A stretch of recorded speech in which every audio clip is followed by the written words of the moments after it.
The Dancers by Alberto S. Florentino. Characters include Tony, Ninita, Mother, Juanito, Father, Elena, and Rita. An early evening, the front yard of a four families dwelling on the outskirts of the city. The backdrop shows the front of a house, a doorway, a wide low window, and three steps of adobe stones. Two long wooden benches, one on each side, downstage, an old rattan chair probably salvaged from a nearby dump. The street is to the left. The sound of children playing can be heard. Juanito, a thin gangling boy of 12, still in shorts, sits on the rattan chair, balled up tightly like a bomb, looking despondently at the children playing in the street. Nenita, a growing girl of 17, sits on the long wooden bench at the right, her unshod feet resting on it. She is reading a copy of Filipino comics. Tony, about 21, in denim pants and t-shirt, enters from the street. He throws his cap through the window. Why aren't you playing with your friends, Manito? What's the matter with you? Aren't you going to ask for money today? No! Right? But don't shout at me. Nanita, Yes, kuya? look at the way you sit. No wonder those boys at the corner were looking at this way. Oh, I can't even sit comfortably when I want to. What's wrong with Benito? I don't know. He has been sitting there all day without saying a word to anybody. Is he sick? No, he's not. Did you earn much today? Not so much, but I spare you this. 50 pesos? You're giving all of this to me? Yes, Ninita. Thank you, kuya. At last, I can buy a new copy. I've read this one so many times. Come on, Juanito. Let's buy a new one. Come on. Leave me alone. Alright, if you don't want to come with me, I'll go alone. I'll read it somewhere else. I won't even let you have a peep. Not a peep. Remember, not a peep.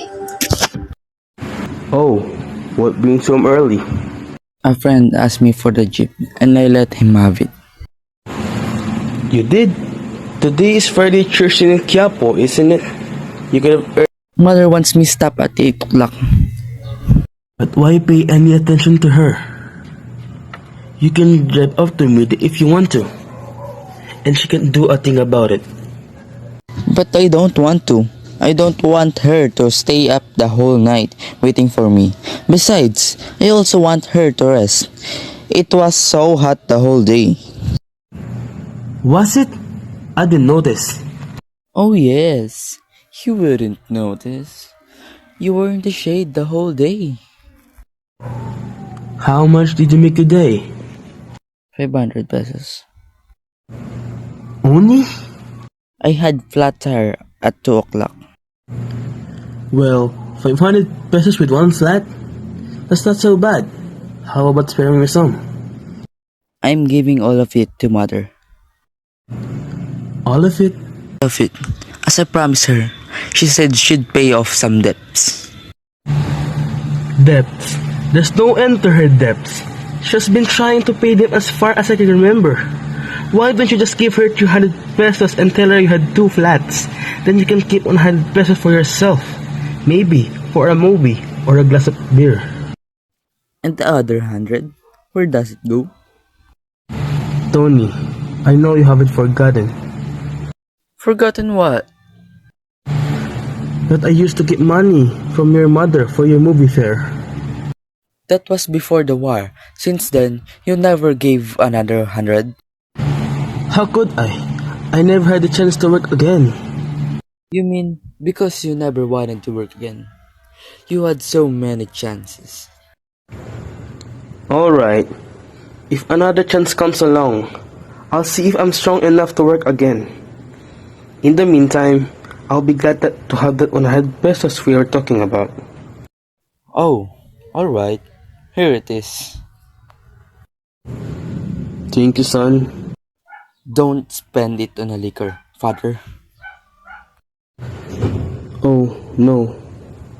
Oh, oh. Here comes your mother. Mother, Oh God, I'm so tired. I can feel my heart getting weaker and weaker every day. I can feel it. mother, why don't you stop going to the market? You're working yourself to death for the little that you earn for the whole day's work. How can I stop? We have so many debts. What Ate and I are earning would be enough for us, mother. No, it's not. Not with the price of good nowadays. If you'd only let me drive up to 11 or 12, I'd earn enough for you to stop. No, Tony. I won't let you drive yourself to death. We have to stop at 8 or you don't drive that cheap at all. Look, mother, I have only 400 pesos here. I can double this every day if you'd only let me. No, no, no. I won't let you. You're giving all of this to me? Don't you wanna keep 100 for yourself? It's alright, mother. I won't go out tonight anyway. Thank you, son. Oh, so there you are. Where were you this afternoon? What?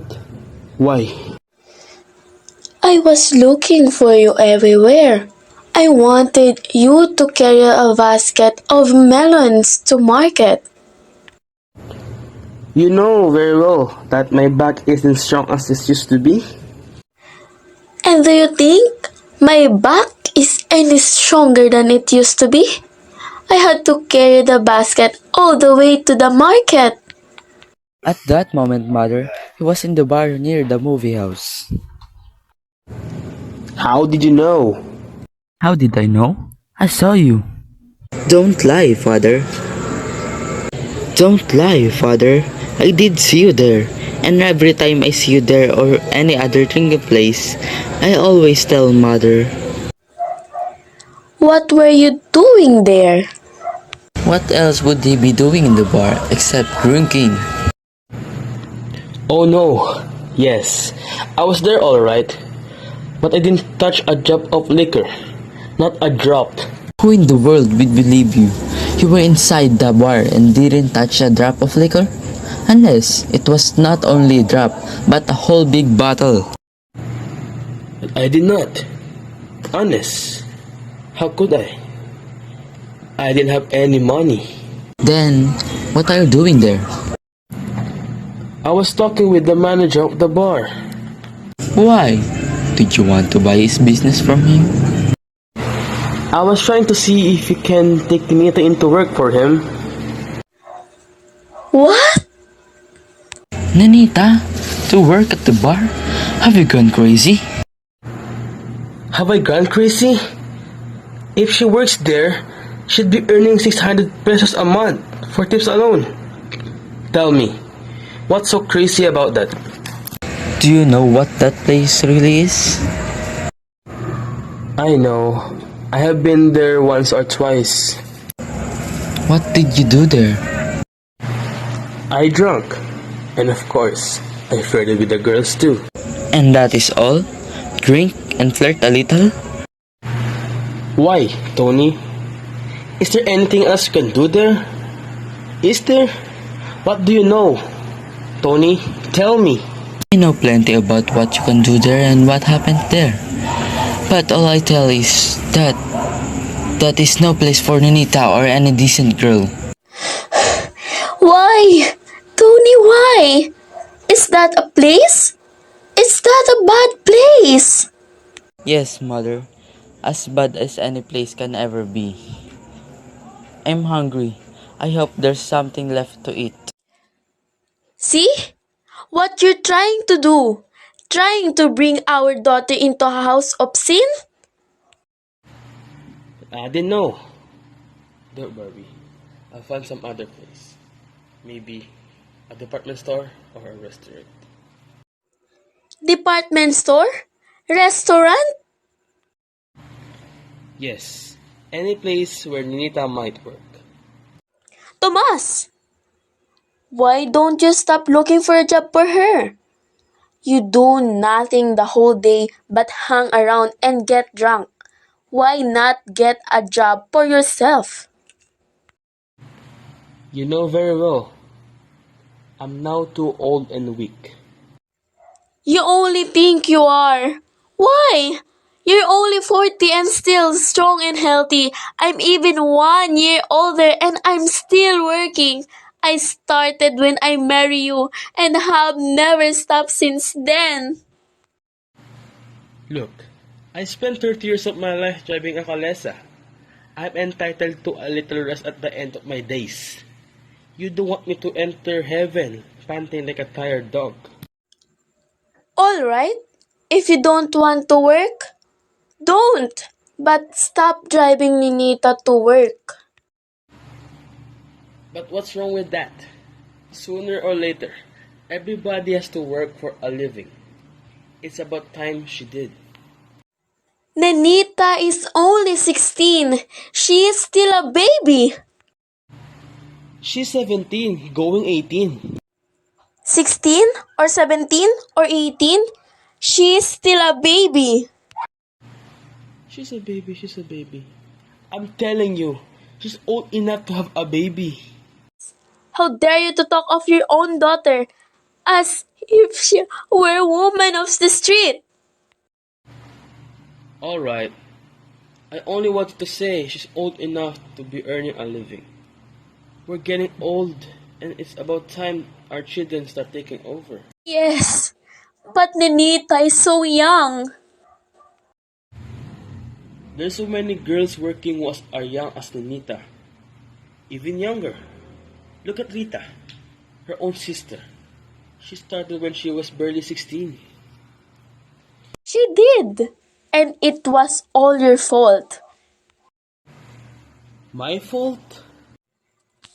You pushed her into dancing in a cabaret when I was sick and couldn't stop you. And she was only a baby then. She had to dance to earn money for your medicines. You must remember, it was her dancing that saved your life. You could have worked instead. But you're so lazy and useless. You'd rather let your own daughter stay up the whole night dancing. But what's wrong with dancing? You always find nothing wrong with anything. Don't you ever worry that she's all alone in the night with the Canto boys and the Grat Gudge and strangers? Isn't Juanito always with her? But what can a little boy like Juanito do? But what can happen to her? She's big enough to take care of herself. She has danced for 10 years now, and no harm has come to her. If no harm was come to her, it's because I keep praying to God that, oh, that reminds me, I have to go to the church for a short while. Again? You went there only this morning. I won't be alone. You're always going to church. Morning, afternoon, evening. If I never went to church, I can't imagine what could happen to us. All I know is that if all the time you spent in the market, you'd be bringing home more money. Oh, Tomas, stop saying those blasphemous words. Oh God, do forgive my lazy, sinful, and blaspheming husband. Please, put these things inside. I'll be right back. Look at that woman. She runs off to church and she lives with this work to do. Juanito, get up from there. Put this thing inside. Hurry up before your mother returns. But Father? What's a young tyke like you doing there sitting all day long? Rest is only for tired, old people like me. Get up and do as I tell you. I heard mother you say bring them in. Well, this time, you hear me say you bring them in. I won't do it. If you don't, I will give you this lashing you'll never forget. Remember, your mom is not around to stop me. I tell mother you made me do your work again. Father walks downstage and sees Elena coming in from the street. Elena, Good evening, Mang Tomas. Is Rita ready to go? she's not home. Where is she? She went downtown. What for? I don't know. How pretty you are tonight, Elena. And what a nice dress. Can you walk in there? Of course, Mang Tomas. How could I have arrived here? Come on. Try to walk a little. I can see it for myself. Oh, Mang Tomas. You promised me you'd teach me how to dance. Did I? Come on, teach me now. But I can't. Not here. There's no music. If you go to the salon at about 7 or 8 o'clock, I'll teach you there. At the salon? No, I want it here. Now, come on. No, I can't. Oh, come on. Let's try. But there's no music. We will look funny dancing. Shh. Listen. Do you hear that music? That's good enough for me. But not for me. Mang Tomas, what will people say if they see us? It's none of their business. Come on. Mang Tomas, let me go. My shoes, my dress. I can breathe. Father, what are you trying to do? She was teaching me how to dance. Oh, look at my shoes. And they even cleaned them very well this morning. Father, see what you've done. I'm sorry, Elena. He's not really sorry, but forgive him, Elena. I'll be out in a minute. Keep away from her, Father. You haven't taken a bath in 5 months. That's a lie. I only took a bath last month. Alright, laugh, laugh, laugh. An old man like me can take a bath as often as young people. Juanito, get ready. It's getting late. You heard what your ate said, Juanito. Get ready now. Aren't you coming with us tonight, Juanito? No. Why? Are you sick or something? You look sick. I'm not sick. Don't bother me. Then why don't you want to go with your ate? Why do I have to go with her? Because your mother wants to. If you are with Rita, your mother doesn't worry much about her. She knows she'll be alright. I've been going with Ate since I was old enough to walk. I'm tired of it. It must be because of something else. Now, let me see. What could it be? Is it because of Norma? No. She's young and pretty. Just the girl for you. You know I always watch you when you're with her. Suddenly, you'd be very quiet. Sometimes, I think I see you tremble when you're near her. You're courting her, aren't you? But just the same, you're in love with her, aren't you? And you won't come with us now because you don't want to see her dancing with a young man. You're jealous. That's not true. If it's not true, why don't you come with us to prove you're not? You're trying to trick me. But I won't go. You can't make me go. Then it must be true. You're in love with Norma, and you're courting her, and you're jealous of the young man who danced with her. It's true, see? You're blushing. Stop it, Elena. Stop it. Stop. You're harlot. Oh, you're horrible. I hate you. I hate you. Elena! Rita, go ahead. Wait! Elena! What happened? It's Juanito. He... What did he do to you? Tell me! Wait! Elena! Wait! Why did you call her that, Juanito? Because she won't let me alone. But why call her that? Why? Because it's true. Because that's what she is. How do you know? Because I heard the young man talk about her. They always talk about her. You're a liar! I'm not, ate. You're hurting me. Let me go. Let me go or I tell you on you too. What? You think you can treat me as if I were Elena? Huh? Let me go or I tell about the Chinese. What Chinese are you talking about? Aray! You went with him last night. I followed you into a room you were gone in a long time. Liar! Liar! Liar! What do you want to do? Kill him? You heard what he said, didn't you? Oh, that little devil. If I get my hands on him, I'll twist his little neck.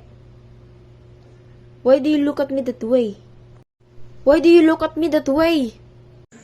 What's wrong with the way I look at you? You were looking at me as if What? As if you believe everything that liar said. You believe him, don't you? Don't you? Alright, if you want to, believe him. I don't care a bit if you do. It's not true. You're still going there? To the salon? After all of this? After all what? Don't play dumb. You know what I mean. I don't. What do you mean? After all these things that were said here only a minute ago? See? You believe him. Any reason why I should not? You know very well. He's lying. Why should he lie against his own sister? He was so fond of you before, wasn't he? Let's stop this now. Let's forget all what happened and was said here. I hate you. I hate you.